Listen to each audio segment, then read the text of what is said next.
레위기 6장 14절부터 23절 말씀 마음을 집중하시고 함께 읽어보십니다. 소재의 규례는 이러하니라.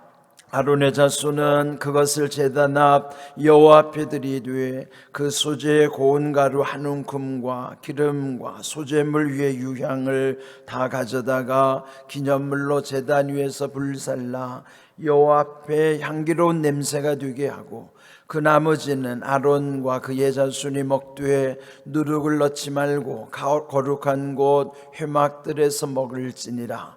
그것에 누룩을 넣어 굽지 말라. 이는 나의 화제물 중에서 내가 그들에게 주어 그들의 소득이 되게 하는 것이라. 속죄제와 속건제 같이 지극히 거룩한즉 아론 자손의 남자는 모두 이를 먹을지니, 이는 여호와의 화제물 중에서 대대로 그들의 영원한 소득이 됨이라. 이를 만지는 자마다 거룩하리라. 여호와께서 모세에게 말씀하여 이르시되, 아론과 그의 자손이 기름 부음을 받는 날에 여호와께 드릴 예물은 이러하니라. 고운 가루 10분의 1 에바를 항상 드리는 소제물로 삼아 그 절반은 아침에 절반은 저녁에 드리되, 그것을 기름으로 반죽하여 철판에 굽고 기름에 적셔 썰어서 소제로 여호와께 드려 향기로운 냄새가 되게 하라. 이 수제는 아론의 자손 중 기름 부음을 받고 그를 이어 제사장 된 자가 드릴 것이요 영원한 규례로 여호와께 온전히 불사를 것이니, 제사장의 모든 수제물은 온전히 불사르고 먹지 말지니라. 아멘. 레위기 1장부터 7장까지는 구약의 중요한 5가지 제사, 5대 제사에 관한 말씀, 특별히 이제 1장부터 5장까지는 그 5대 제사, 번제, 소제, 화목제, 속죄제, 속건제, 이 제사에 관한 원칙에 대한 말씀이었다면, 우리 지금 이 묵상하는 6장과 7장에는 그 5대 제사에 대한 규례의 말씀이라 그랬어요. 규례라는 건 규칙과 하나의 관례, 법례, 그 예를 들어주는 것이죠. 이제 그런 것, 규례와 관례를 규칙과 관례를 합친 것이 규례라는 뜻이에요. 하나의 어떤 방법이죠. 어떻게 드리는 것이다 하는 것을 좀 더 구체적으로 설명해 주는 내용입니다. 자, 그런데 이제 오늘 읽은 말씀은 소제에 관한 규례입니다. 어떤 규칙과 그런 관례를 통해서 하나님이 이걸 받으시는가 하는 것이죠. 자, 먼저 앞에서 이미 2장에서 소제에 관한 구체적인 말씀들이 있었어요. 다시 한번 말씀드리면, 소제의 특징은 나머지 4가지 제사와는 구별되는 것이 피 흘림이 없는 제사라 하는 거죠. 나머지 제사들은 짐승을 잡아 피 흘리는 것인데, 이 소제만큼은 고운 가루로 하나님께 드리는 거예요. 곡물로 드리는 것이죠. 어제 우리 추수감사절을 지낸 것처럼 이렇게 곡식으로, 곡물로, 그래서 피를 흘리지 않는 것이죠. 이게 특징이고요. 또 이것을 드릴 때는 이제 이 말씀에도 지금 2절에 15절에 나오는 것처럼 고운 가루 한 움큼, 그 다음 거기에 기름과 유향을 거기다 붓고, 그 다음에 거기에 반드시 뿌려야 되는 것이 소금을 뿌리는 거예요. 그러니까 고운 가루와 기름, 유향, 소금, 이거 이제 4가지가 합쳐지는 것이 하나님이 받으시는 향기로운 냄새의 제사. 그걸 결국 불에 살라드리기 때문에 불화자를 써서 어떤 방법인가요? 불화자 화제로 하나님께 드리는 것입니다. 그리고 여기에 또 넣어서는 안 되는 2가지는 누룩과 꿀입니다. 이건 이제 발효가 되어 있기 때문에 이것은 부풀게 하고 또 어떤 죄의 속성이 있기 때문에 이 2가지는 금했던 것이고, 반드시 넣어야 되는 건 소금이죠. 소금은 정결케 하는 것이니까요. 이제 그런 의미가 있다는 거예요. 그리고 이 소제라는 것은 고운 가루를 드린다는 의미로서 고운 가루가 어떻게 만들어지는가를 생각해 보십시오. 그 알갱이가 빠지고 갈아지고 또 채에 거르고, 그래서 아주 미세하게 훅 불어도 날아갈 정도의 그렇게 아주 고운 가루인 거예요. 이것은 그리스도의 성품이기도 하지만 그리스도를 닮으려고 하는 성도의 성품도 그와 같아야 된다는 거예요. 고운 가루처럼 고운 마음, 고운 믿음이 되어야 된다는 것이죠. 그냥 되지 않아요. 그거를, 알갱이를 빻고 찢고 또 이렇게 곱게 채 거르고 하는 이런 과정을 통해서 마침내 고운 가루가 만들어지는 것처럼, 우리가 예수님 닮아가는 과정은 이런 고난의 과정 속에서 이 모난 부분이 다듬어지고, 그래서 고운 성품이 되는 거예요. 고운 마음, 고운 믿음 되는 거예요. 거칠어졌던 우리 마음이 곱게 되는 것입니다. 근데 이거를 우리는 그 과정을 소중히 여겨야 돼요. 그래서 아직도 그러지 못하면, 저분은 과정 중에 있는 것이구나. 아이고, 저 사람 아직도 두드려 맞아야 될 부분이 있구나.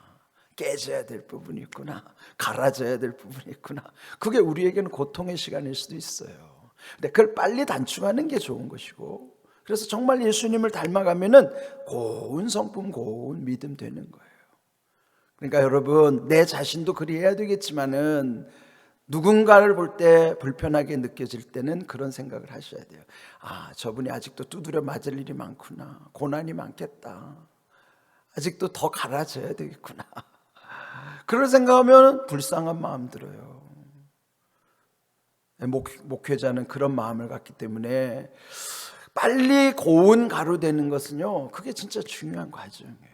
주의 종도 마찬가지예요. 주의 종도 그렇게 안 되면요, 엄청 두드러 맞습니다. 저도 두드러 맞고 여기까지 지금 이렇게 그나마 이 정도로 고운 가루가 된 거예요. 앞으로 더 다듬어져야 될 부분 많지만은, 그러나 이게 우리를 스스로 돌아볼 때도 그렇고요, 다른 사람을 볼 때 불편함이 느껴질 때도 그런 주님의 마음 가운데 긍휼함을 가져야 된다 하는 것입니다. 그럴 때 주님이 기뻐하시는 거예요. 근데 여기 보세요. 여기에 15절에 보면 고운 가루 한 움큼이란 말과 16절에는 그 나머지 그랬어요. 그러니까 소재로 가지고 온 것을 하나님이 받으시는 것은 고운 가루 한 움큼을 받으시는 거예요. 하나님은 고운 가루 한 움큼이 하나님 몫이라는 거예요. 그럼 나머지는 뭐냐? 그건 아론과 그의 자손들 제사장들에게 주라. 그래, 이것이 하나님이 받으시는 건 하나님이 받으셨다는 향기로운 냄새의 증표 플러스 제사장들을 위해서 이거는 쓰여지게 하는 거예요. 그래, 여러분이 주의 종을 위해서 마음 써주고 기도해주고 때로는 뭐 맛있는 거 사주기도 하고 이런 모든 것이, 그게 한 움큼은 하나님이 받아가시는 것이고 그 나머지는 주의 종을 위해서 하나님이 배려해 주시는 거예요. 우리 교회는 그래도 저를 위해서 많이 기도해 주시고 제가 사랑을 많이 받아요. 어디 식당에 가서 성도를 만나면 저 밥값 내주시는 분도 있고, 그래서 따끔 저도 뭐 여러분 밥값도 내드리기도 하지만, 그는 여러분에게 받는 것에 비하면 저는 세 발의 피예요. 아무것도 아니에요. 그래, 감사하죠. 제가 여러분에게 받는 사랑이 많으니까요. 그게 소재의 은혜입니다. 이런 것을 하나님이 한 움큼과 나머지가 훨씬 크죠. 그래, 하나님이 이렇게 조금을 떼서 하나님께 구별하여 드리고 나머지는 주의 종의 수고를 위해서 이렇게 하는 거예요. 이게 소재의 의미라고 하는 거예요. 근데 그건 하나님이 보신다는 거예요. 근데 중요한 건요, 여기에 17절을 보실까요? 그것에 누룩을 넣어 굽지 말라. 누룩은 금했어요.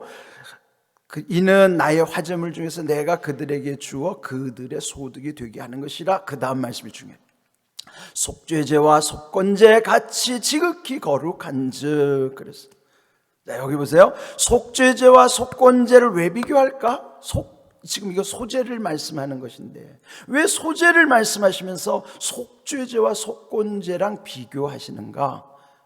그러면 여기 속죄제와 속건제 같이 지극히 거룩하다는 것은, 속죄제와 속건제는 거룩한데 그것처럼 소제도 지극히 거룩하다 그 말이에요.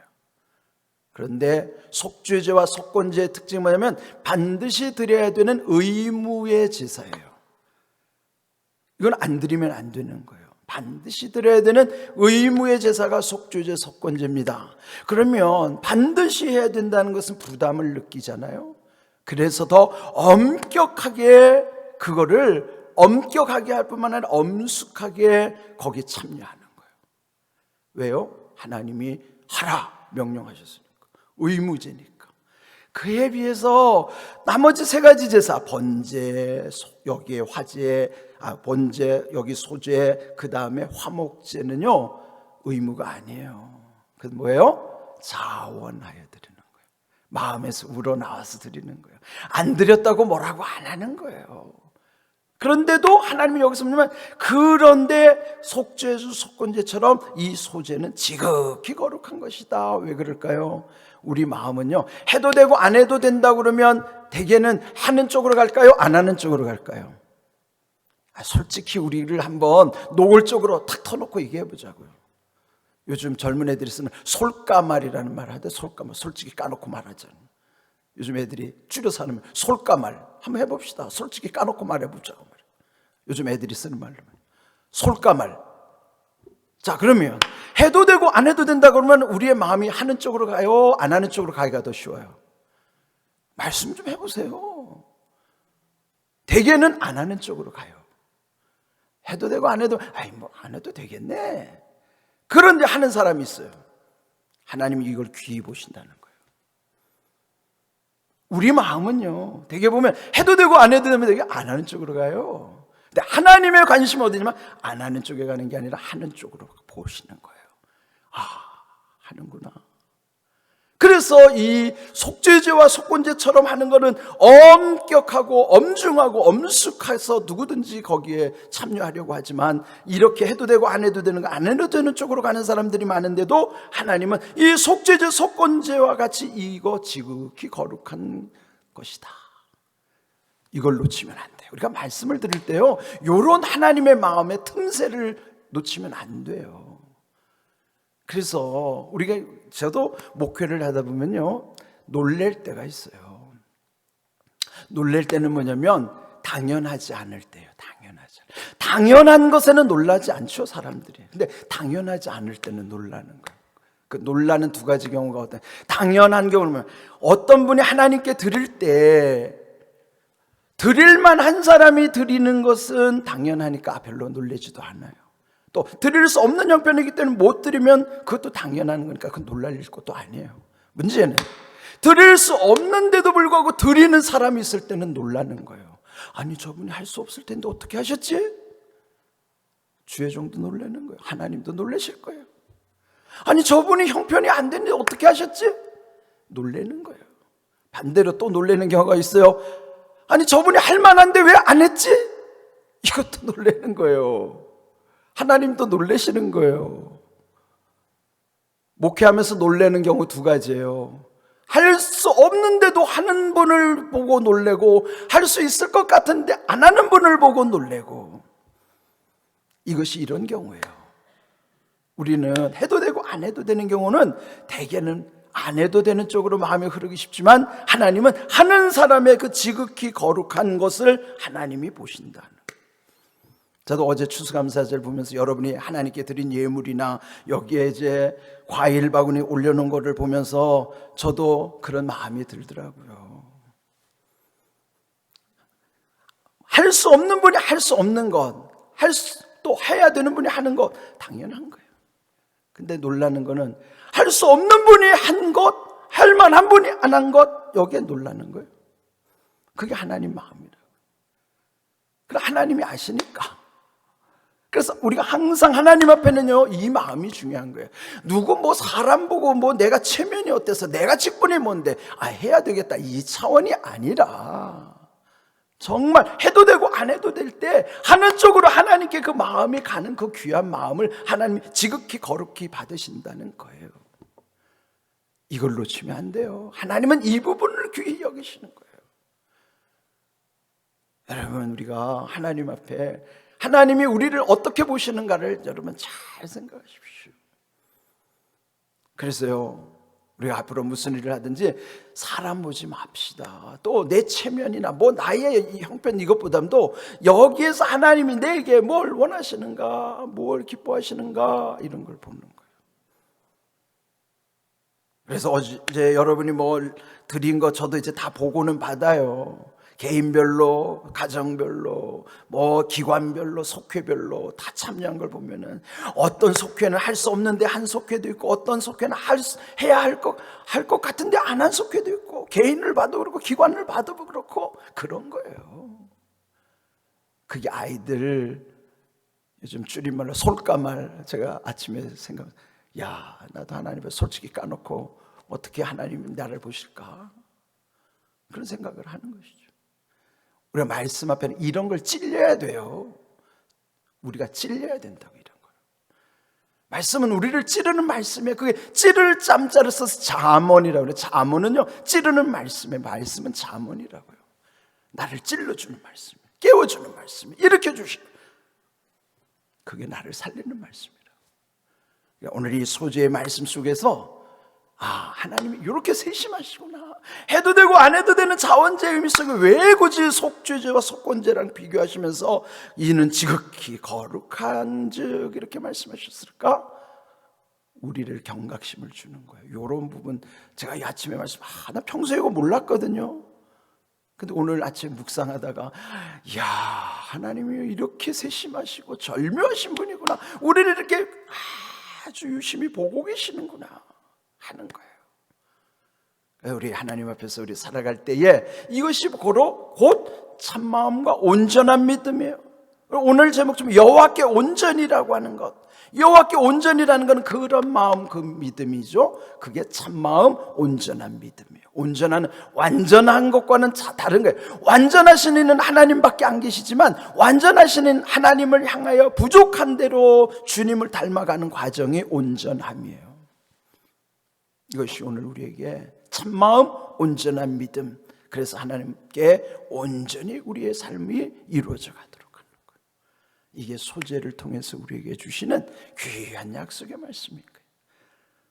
깨달아지셨나요? 귀한 말씀이에요.